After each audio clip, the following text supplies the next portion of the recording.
आज जरा वेगळीच रेसिपी बनवायची आहे। भगरीच्या पिठापासून वडे तयार करायचे आहेत। जसे आपण ह्याची बेसन पिठाची वडी बनवतो, त्याच्यानंतर मैद्याची बनवतो, रव्याची बनवतो। आज मी ठरवलं की याच्या होऊ शकतात, तर ह्याचे का नाही म्हणून मी काय केली, भगर एक ओला कपडा केला आहे आणि भगर पुसून घेतली आहे, फक्त धुवून नाही वगैरे घेतलेली। आणि मी हे आता ही मिक्सरमधून काढून घेणार आहे अशी। तर मी ह्याला मिक्सरमधून काढते।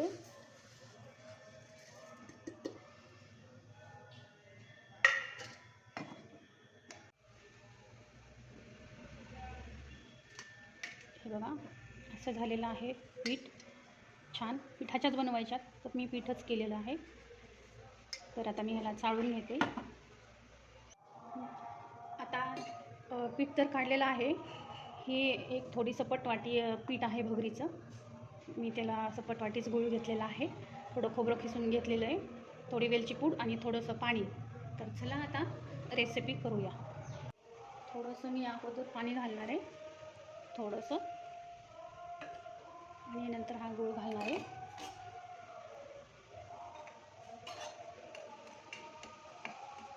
ह्या गुळाचा चांगला पाक बनवू द्यायचा आहे।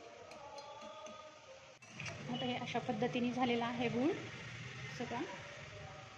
आता याची मला चाचणी घेऊनच मी करणार आहे, असं नाही करणार। आता ह्याची चाचणी झालेली आहे गुळाची।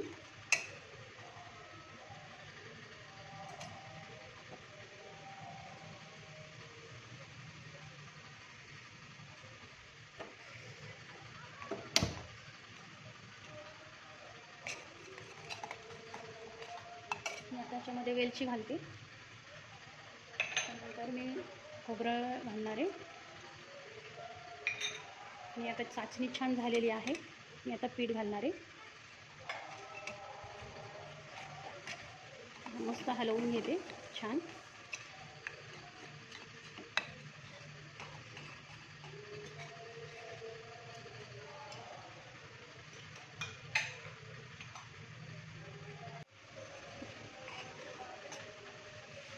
थोडं ह्याला मी घट्ट बनवते आता।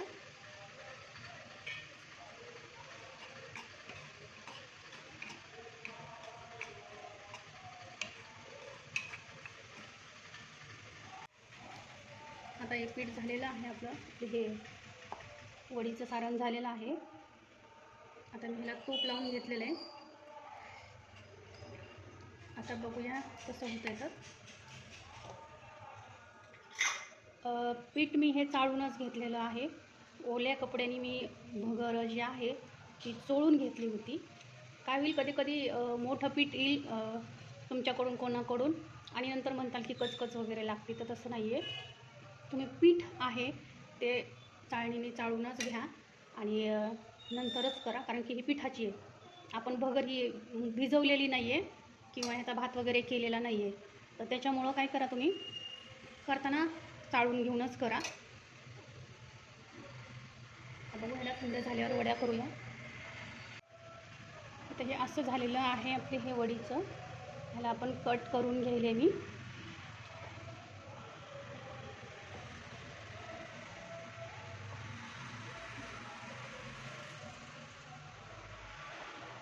ह्याच्यामध्ये तुम्ही तुमच्या हिशोबाने काजू, बदाम, मनुके, अजून काही तुम्हाला घालायचं तर तुम्ही घालू शकता।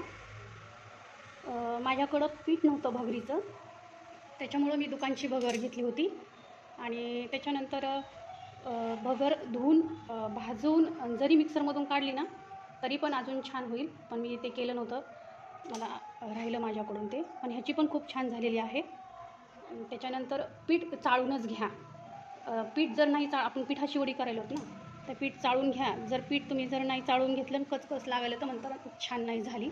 त्याच्यामुळं मिक्सरमधून जरी काढला, जर कुठूनही केलं तरी पण चाळून घेतल्याशिवाय करू नका।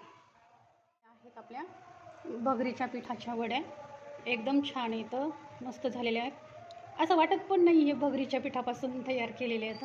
त्याच्यामध्ये खोबऱ्याचं पण फ्लेवर लागते, एकदम छान झालेले आहेत, मस्त झालेले आहेत। एकदा नक्की ट्राय करून बघा। आवडल्यास लाईक करा, शेअर करा, सबस्क्राईब करा।